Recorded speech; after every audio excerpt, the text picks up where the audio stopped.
Ontem o Corinthians foi à Arena Pantanal, conseguiu a primeira vitória com o Mano. O Romero aproveitou a bola desviada pelo Gil aos 32 do segundo tempo e depois o time se segurou contra as várias bolas do Cuiabá na área até o fim dos 10 minutos de acréscimo. Se perdesse, o Corinthians poderia entrar na zona do rebaixamento no caso de vitórias de Santos e Vasco hoje, mas por enquanto está com 6 pontos de vantagem para o Z4. E aí, Perrone, vai ter muito secador ligado hoje nos jogos do Santos, que recebe o Coritiba, e no do Vasco, que recebe o Inter. Assim, o Corinthians não fez uma grande partida, né? Mas ele vai conseguindo os resultados. Quer dizer, os resultados não, né? Conseguiu o resultado que precisava. Esses 3 pontos são. O resultado, vamos falar jogo por jogo, né? Porque contra o América conseguiu um pontinho, mas empatou em casa. Então conseguiu, é um resultado muito importante. Mas o Corinthians, apesar de estar fora da zona, ele também depende muito do que os outros caras vão fazer. Porque não está sobrando. Assim, eu acho que o Corinthians, quando contrata o Mano Menezes na situação que contratou, para tirar de uma situação difícil, é que nem a gente quando compra uma passagem econômica de avião, classe econômica. O Corinthians vai na medida ali, sabe, apertadinho dentro do avião, não tem nem barrinha de cereal nesse voo, vai tudo apertadinho, sofre com o Cuiabá, né, e aí consegue fazer um gol, e volta com um resultado importante. Então, assim, o Corinthians está num voo para chegar à Série A de 2024, em classe econômica, tem suas turbulências ali, mas o importante é que está indo, tá? Vamos ver como é que termina. Tem aquele bebê atrás que fica chutando a cadeira, sabe? Que é uma delícia. Amo. Na entrevista coletiva, o Mano falou sobre manter os pés no chão nesse momento. Primeira vitória.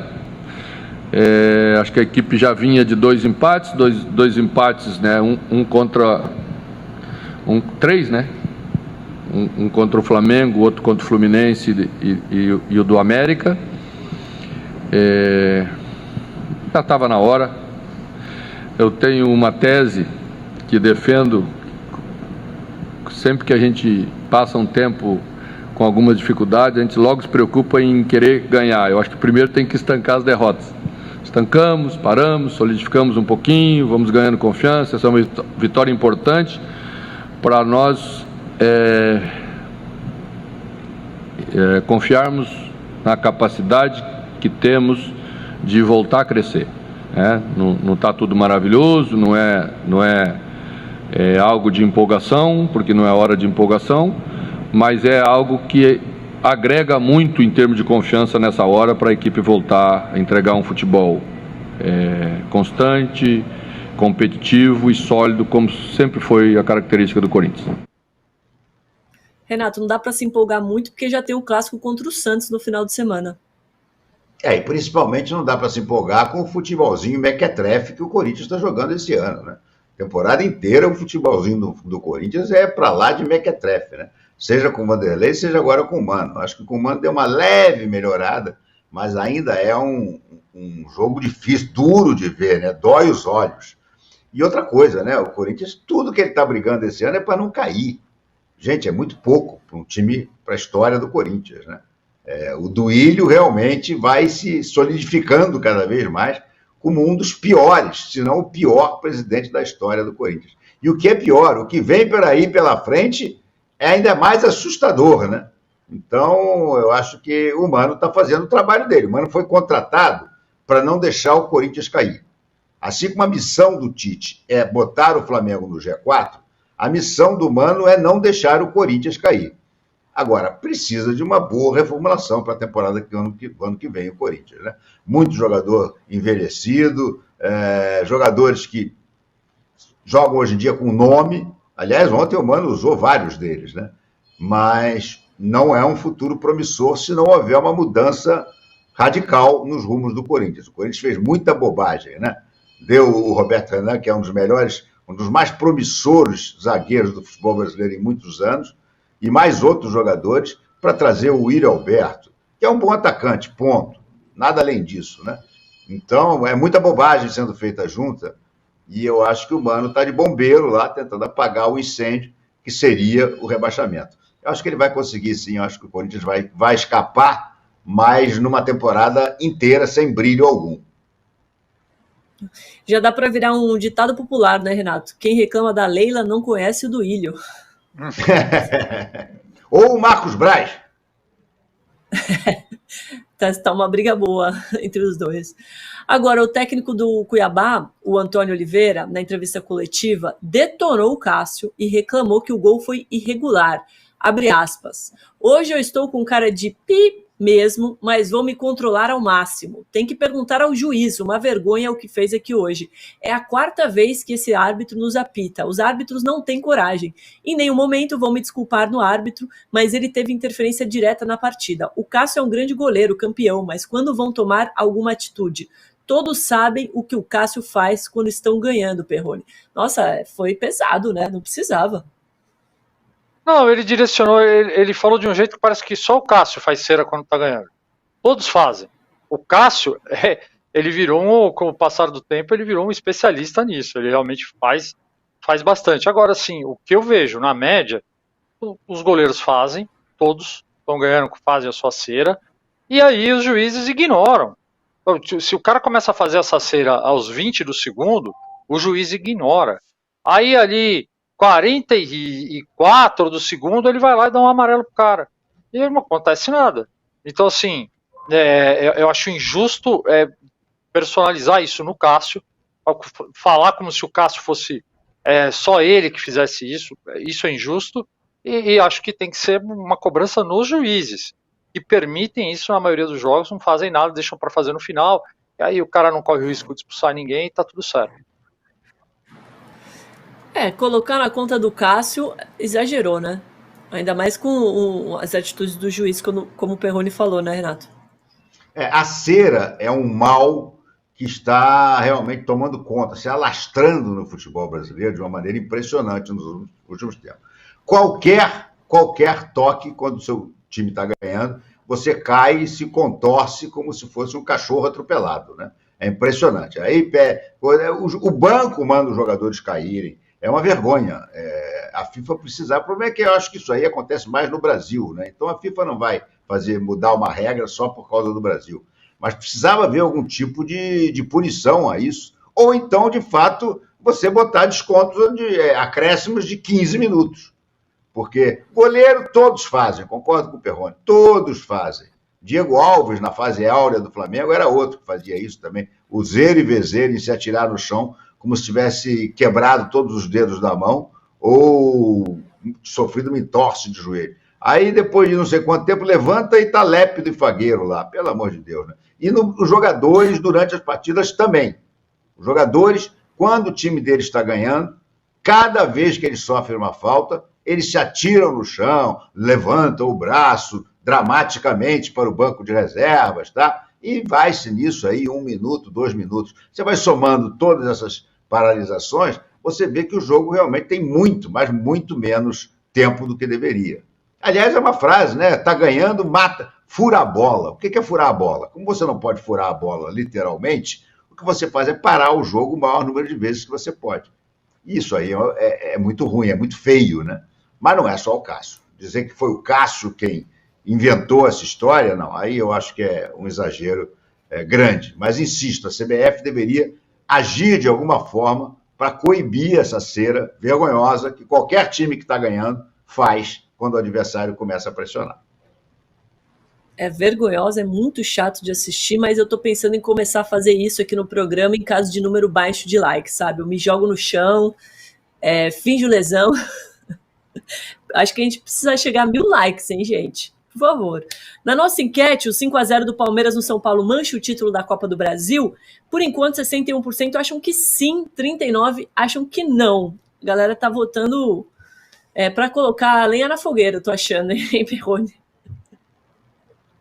Também acho. É assim, aquilo ali, né? Você ainda não me perguntou, mas quer dizer, nem lembro se você me perguntou, mas eu acho, eu votaria aí que não. Eu acho que mancha. Que não também. Mas eu acho que mancha a história, né? Uma mancha na história. Boa. Diego Carvalho diz aqui, muito obrigada. Velho, se o Vasco... Amo quem começa assim. Velho, se o Vasco cair pela 5ª vez, eu acho que ele deixa de ser um time grande, porque aí não tem mais condições. E aí, Renato? Não, eu acho que a história do Vasco não se apaga por causa de esses numerosos rebaixamentos, né? O Vasco é um time que tem títulos brasileiros, se não me engano, o Vasco é tetracampeão brasileiro. O Vasco é um time que tem Libertadores. O Vasco é uma potência na história do futebol. Mas realmente os últimos anos têm sido infelizes. Eu acho que o Vasco não cai. Eu acho que o jogo de hoje para o Vasco é muito perigoso, porque o Internacional vem cheio de moral depois daquele 7 no Santos. Mas eu acho que o Vasco não cai. O Ramon Dias deu uma acertada no time.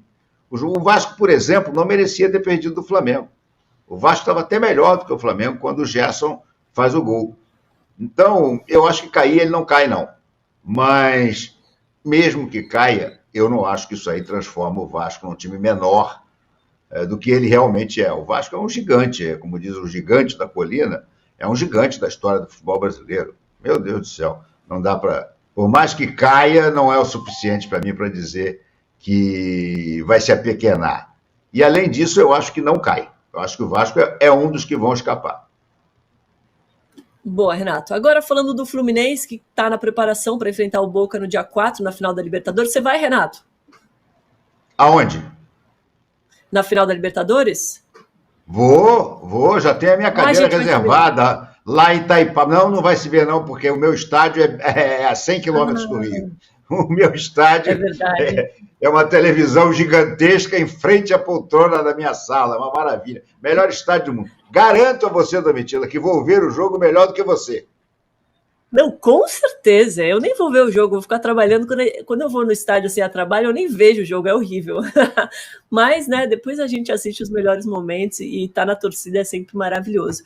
Agora, o Fluminense voltou a vencer num jogo bem disputado contra o Goiás ontem. Tomou 3 gols, mas fez 5, ou fez 5, mas tomou 3, Perrone. Qual que é o jeito certo de olhar para esse jogo?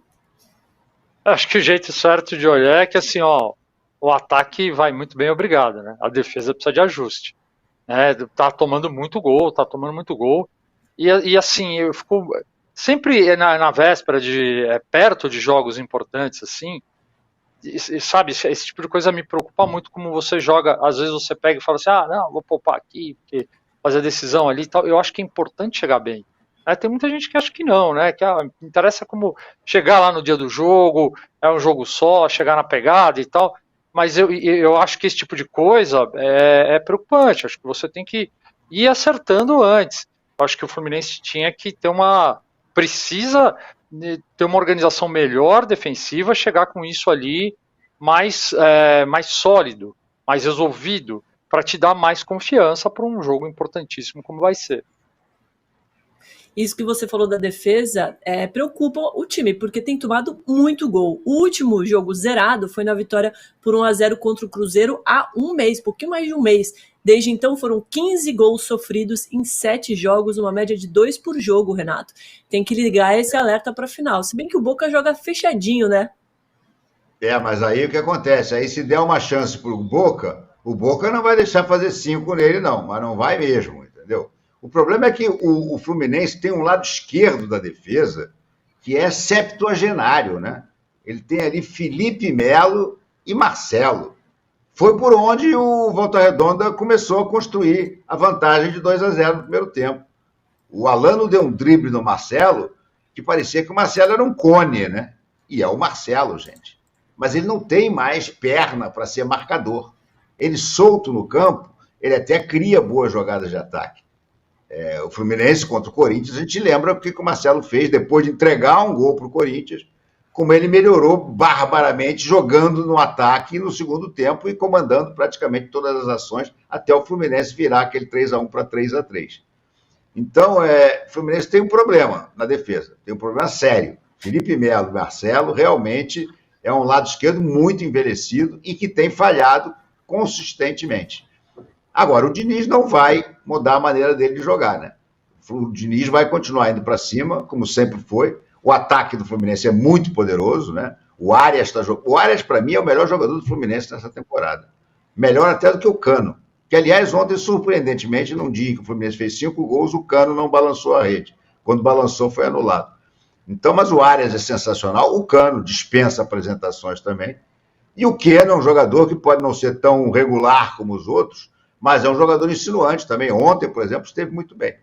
Então, eu prevejo emoções fortes nesse Fluminense e Boca Juniors, viu? Porque o Boca Juniors tem uma defesa poderosa, uma defesa que classificou o time praticamente em todas as fases, né? Que o Boca não ganhou, foi só empatando e passando nos pênaltis. Então o Fluminense tem que tomar cuidado com a defesa, porque se ele der aquele mole que o Palmeiras deu, e o Cavani fez o gol, a coisa pode complicar. Não é fácil você sair fazendo gol no Boca como você faz no Goiás e até no Corinthians. Mas é aquela velha história, copo meio cheio, copo meio vazio. Copo meio cheio diz que o seu ataque é espetacular. Copo meio vazio mostra que a sua defesa tem se portado muito mal e tem deficiências claras. O que Fluminense veremos na final do Maracanã? Que o Fluminense vai para cima com tudo, eu não tenho a menor dúvida. Ainda mais no Maracanã, lotado, com a torcida enlouquecida, empurrando. Maracanã que protagonizou, né, que sediou a maior frustração do Fluminense no futebol internacional, que foi a perda da Libertadores também, mas para a LDU lá atrás. Então, é a hora de apagar aquele vexame com um grande título. Mas se houver outro, aí eu acho que o Fluminense vai passar a se recusar a jogar a final no Maracanã. Qual?